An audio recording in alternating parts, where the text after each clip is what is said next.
चलो नमस्ते बच्चों, फिर से अपन एक नया टॉपिक उसी में पार्ट 2 लेकर के आए हैं। पार्ट 2 के अंतर्गत जो हमको देखना है वो क्रम स्थान। मैंने आपको इसके पहले इसका पहला पार्ट बताया था जिसमें एक पंक्ति के प्रश्न आते थे। इस वाले पार्ट में जो आपके प्रश्न आएंगे उसमें 4-5 लोगों की तुलना करना है। भार के आधार पर हो सकता है, वो लंबाई के आधार पर हो सकता है, वो स्पीड के आधार पर हो सकता है। वो 4-5 लोगों के आपस में तुलना करने के बाद उसका क्रम बताना है कि कौन किस क्रम पर आएगा। ठीक है, तो चलिए इसके प्रश्न हम देखते हैं। और सबसे बड़ी चीज है कि आप कितना ज्यादा उसकी प्रैक्टिस करते हो, ये है व्यवस्थीकरण। व्यवस्थीकरण मतलब ऑर्डरिंग। ऑर्डरिंग मतलब दिए गए विशेष परिस्थिति के अनुसार व्यक्ति या वस्तु के समूह को एक सुव्यवस्थित क्रम में बैठाने की प्रक्रिया को व्यवस्थीकरण कहते हैं। इस प्रकार के प्रश्नों में कुछ व्यक्तियों या वस्तुओं के समूह दिए होते हैं तथा उस समूह में उनका क्रम दिखाया गया होता है। प्रतियोगियों को किसी भी एक व्यक्ति या वस्तु का क्रम किसी दूसरे व्यक्ति या वस्तु के सापेक्ष ज्ञात करना होता है। मतलब तुलनात्मक प्रश्न होते हैं। तुलनात्मक आपको तुलना करके बनाने। और क्या क्या तुलना के बिंदु होंगे? तो तुलना करने उम्र के अनुसार दे सकता है। यदि राम सुरेश से बड़ा है लेकिन माधव से छोटा है तो तुलना हो रही ना कि मतलब राम जो है सुरेश से बड़ा है लेकिन किससे छोटा है? माधव से। यानी सबसे बड़ा माधव, फिर उसके बाद राम, फिर सुरेश। तो ऐसा अलग अलग जानकारी देगा और उसको आपको तुलना करके पूरे को जोड़ना है और जोड़ के फिर पूछेगा उम्र के अनुसार सबसे बड़ा कौन है, सबसे छोटा कौन है, सबसे बीच में कौन होगा। तो जितनी भी जानकारी को जब जोड़ोगे तभी बना पाओगे। तो चलो आगे। तो ऊंचाई हो सकता है, भार के अनुसार हो सकता है, क्रम के अनुसार हो सकता है, प्राप्त अंकों के अनुसार हो सकता है, तुलना के आधार पर। ठीक है, तुलना कैसे होगी? राम श्याम से ज्यादा गोरा है लेकिन सुरेश से कम है। यहाँ तुलना हो रही किस चीज के लिए? गोरा होने को लेकर। तो पूछेगा सबसे ज्यादा गोरा कौन? तो ये तुलनात्मक इस तरह से जो प्रश्न आएंगे। तो चलिए एग्जाम्पल में इनसे ये सीधा समझते हैं। व्यवस्थीकरण ऑर्डरिंग का प्रश्न है और क्या बोल रहा है यहाँ पर देखिए। बोल रहे श्रीकांत नीलिमा से नाटा है। नाटा मतलब छोटा। ठीक है, तो श्रीकांत नीलिमा से नाटा है। उसको 2-3 तरीके से बना सकते हैं। इसको बनाना है सबसे ज्यादा आपको, तो क्या करो? पहली जानकारी देखो, अलग अलग लिखो जानकारी। श्रीकांत नीलिमा से नाटा है मतलब बड़ा कौन है? श्रीकांत नीलिमा से नाटा है, बड़ा कौन है? नीलिमा बाकी पढ़िए। तो ऊपर तरफ इसको ले लो, नीलिमा नीलिमा हो गई और यहाँ पे कौन हो जाएगा? श्रीकांत। पहली जानकारी का आंसर यही आ रहा है ना? ये पहली जानकारी। इसको फिर दूसरी जानकारी, प्रतिमा श्रीकांत से लंबी है। मतलब जो प्रतिमा है वो किससे लंबी? श्रीकांत से लंबी। तो श्रीकांत के नीचे आएगी कि नहीं है? ऊपर है। क्या है? क्या बोला? प्रतिमा श्रीकांत से लंबी है। तो इन दोनों में लंबा कौन? प्रतिमा लंबी है। दूसरी अभी नहीं जोड़ रहा हूँ, बाद में जोड़ेंगे। प्रतिमा श्रीकांत से लंबी है यानी श्रीकांत छोटा है। यहाँ तक समझ गया है? दूसरी जानकारी ये पहली है, ये दूसरी है। पहली जानकारी पहले अलग अलग जानकारी दिमाग में रखना। मैं आपको लिख के दिखा रहा हूँ, आपको दिमाग में रखना। फिर आगे देखो, सुभाष नीलिमा से लंबा है लेकिन हेब्रोन से नाटा है। तो सुभाष के लिए बोल रहा है कि किससे लंबा है? नीलिमा से लंबा है। तीसरी जानकारी के अनुसार नीलिमा से लंबा है कौन?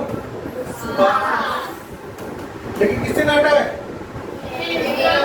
सुभाष नीलिमा से लंबा है बोल रहा है कि सुभाष जो नीलिमा से लंबा है लेकिन हेब्रोन नाम का लड़का उसे छोटा है। इसके ऊपर कौन आ जाएगा? हेब्रोन आ जाएगा। फिर तीसरी जानकारी हो गई। अब उसके बाद क्या बोल रहे हैं? नीलिमा प्रतिमा से लंबी है। तो नीलिमा जो किससे लंबी है? प्रतिमा से लंबी है। अब एक जहां से जोड़ना भी देखिए। तो नीलिमा जो प्रतिमा से लंबी है बोल, और नीलिमा से छोटा श्रीकांत है, प्रतिमा से छोटा श्रीकांत। यानी नीलिमा और श्रीकांत के बीच में यहाँ पे कौन आ जाएगा? प्रतिमा आ जाएगी। आएगी कि नहीं आएगी?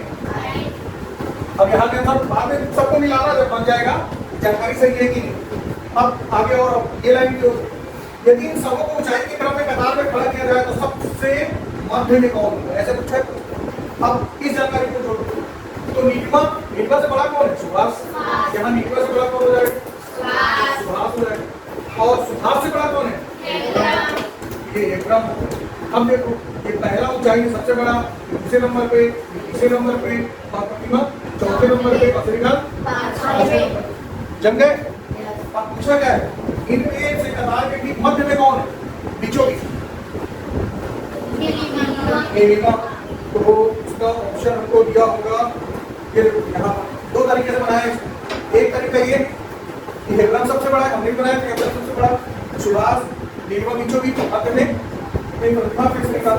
दूसरा तरीका इस तरीके से भी होता है, इस चिन्ह का मतलब जानते हो, जिधर खुला होता है उधर का व्यक्ति बड़ा होता है, मालूम है, यानी नीलिमा बड़ी है श्रीकांत, श्रीकांत की तरफ बंद है यानी श्रीकांत छोटा है, मालूम है इस चिन्ह का मतलब। दूसरे में हम लोग ऐसे ना बना के हम लोगों ने क्या किया, ऊपर से नीचे तक किया, यहाँ पे जानकारियों को पहली जानकारी को आधार पे नीलिमा श्रीकांत से बड़ी है, दूसरी जानकारी के अंदर प्रतिमा श्रीकांत से बड़ी है, तीसरी जानकारी के अनुसार हेब्रम सुभाष मतलब सुभाष जो नीलिमा से बड़ा है और हेब्रम से छोटा है। तीन जानकारी दिया, इन तीनों को हमने लिखा, अब तीनों को मिला रहे हैं, तो तीनों जानकारी को मिलाने पर तो देखो नीलिमा श्रीकांत से बड़ी है, लेकिन एक चीज दिया था वहां पे कि प्रतिमा जो है नीलिमा से छोटी है ना, तो ये देखो यहाँ पर प्रतिमा जो है नीलिमा और श्रीकांत के बीच में आ जाएगी, क्योंकि नीलिमा से छोटी है लेकिन श्रीकांत से बड़ी। और यहाँ बोला था कि नीलिमा से बड़ा कौन है, सुभाष, सुभाष से बड़ा कौन है, हेब्रम। तो इन तीनों जानकारियों को जब हमने जोड़ा क्या बना, ये यहाँ सबसे बड़ा कौन है, अगर पूछता सबसे बड़ा कौन है तो सबसे छोटा कौन है पूछता तो, समझ में है। अब इस तरह के प्रश्न है तुलना के आधार पर बनाते हैं। अगला जैसे ये सुरेश अनिल से भारी है, तो जैसा बोलते हैं वैसे ही करते हैं। सुरेश अनिल से भारी है, तो ज्यादा भारी कौन है, सुरेश। इससे ज्यादा भारी है अनिल से। ये देखिए सुरेश और ये किससे भारी है, अनिल से। मतलब अनिल कम भारी है ना, ये भी जानकारी हो गई हमारी। फिर लेकिन उतना भारी नहीं है जितना कि राजू है। क्या बोल रहा है, सुरेश अनिल से भारी है लेकिन उतना भारी नहीं है जितना कि राजू है, यानी राजू किससे भारी है, सुरेश से, यानी सुरेश के ऊपर राजू आ जाएगा कि नहीं है। अब उसका क्या बोला है, अनिल जयेश से भारी है, यानी अनिल ये है और ये किससे भारी है, जयेश कहाँ जाएगा, नीचे के ऊपर, नीचे आएगा, क्योंकि अनिल जो है जयेश से भारी है यानी जयेश कम भारी है, तो अनिल के नीचे आ जाएगा जयेश। मैं अलग अलग नहीं लिख रहा हूँ, सो मैं पहले में मैंने अलग अलग बताया कि जब आपकी अच्छी प्रैक्टिस हो जाएगी तो आप तुलना करके जोड़ के डायरेक्ट लिखिए, चाहो तो ऐसा ऐसा जैसे ये लिखना है ऐसे भी बना सकते हो, लेकिन ये आपके ज्यादा ठीक है। ठीक, फिर क्या बोला आपने, कहाँ तक पहुंचे दिया, कृष्णा सुरेश से भारी है, सुरेश का है ये, कृष्णा जो है सुरेश से भारी है मतलब इसके ऊपर हो, लेकिन अब ये कंफर्म नहीं है कि वो राजू से छोटा है कि नहीं, कभी जवाब देते। कृष्णा सुरेश से भारी है लेकिन राजू से हल्का है, यानी राजू से छोटा होगा और किससे भारी होगा, सुरेश से। कौन, कृष्णा, यानी कृष्णा कहाँ जाएगा, यहाँ आ जाएगा, आ जाएगा। अब पूछा क्या इनमें सबसे हल्का कौन, जयेश है, जयेश सबसे हल्का कौन है, जयेश सबसे हल्का है जयेश। कुछ किए क्या, सिर्फ प्रश्न को अच्छे से पढ़ना है और जो जो बोला है वो समझना है और इस तरह से लगा लेना, या तो फिर इस तरीके से इसकी वजह किया जाता है। ठीक है, आगे अगला प्रश्न देखो, और एक आध प्रश्न इस तरह का एक आध दो आएंगे, जैसे ये दिया मोहन प्रवीण से बड़ा है। अब बड़ा किस में है, उम्र में है कि वजन में है, वो आपको पता है, जैसा बोला बोला मोहन प्रवीण से बड़ा है तो कौन ऊपर आएगा, मोहन आएगा, क्योंकि मोहन प्रवीण से बड़ा है तो मोहन ऊपर हो जाएगा और प्रवीण नीचे। फिर क्या बोला आगे, सुरेश प्रवीण से छोटा है तो सुरेश कहाँ जाएगा, प्रवीण के नीचे जाएगा। क्या बोला है, सुरेश प्रवीण से छोटा है तो यहाँ क्या जाएगा, सुरेश आ जाएगा। फिर क्या बोला, मिहिर सुरेश से बड़ा है तो मिहिर सुरेश से बड़ा है परंतु प्रवीण से छोटा है। अगर सिर्फ ये लाइन रहती है मिहिर सुरेश से बड़ा है तो मिहिर सुरेश से बड़ा है, तो यहाँ भी हो सकता है, यहाँ भी हो सकता है, यहाँ भी हो सकता है ना, क्योंकि वो सुरेश से ऊपर कहीं भी हो सकता, लेकिन उसकी फिक्स स्थान कौन सा, दूसरी लाइन से, परंतु प्रवीण से छोटा है। किसकी बात कर रहे हैं, मिहिर सुरेश से बड़ा होगा और प्रवीण से छोटा होगा, दोनों बीच में आ जाएगा, ये मिहिर हो गया। फिर इन चारों में सबसे छोटा कौन है, आगे आंसर बन जाएगा।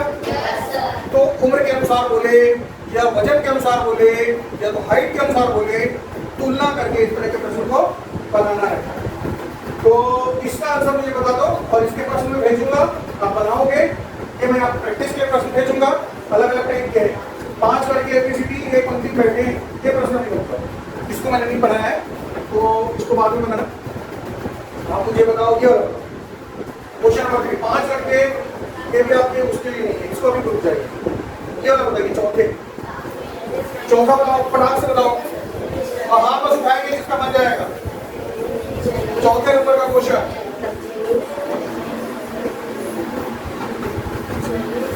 जल्दी बताएं।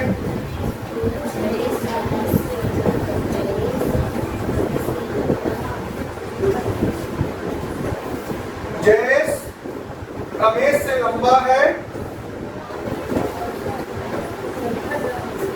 जयेश रमेश से लंबा है तथा रमेश नंदू से छोटा है। सतीश नंदू से लंबा है लेकिन रमेश से छोटा है।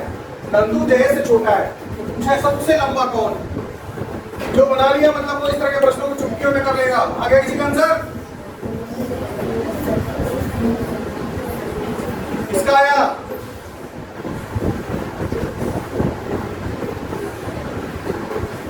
जल्दी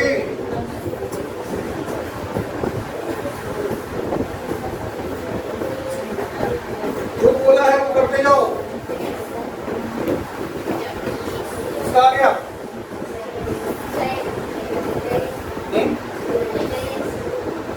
जय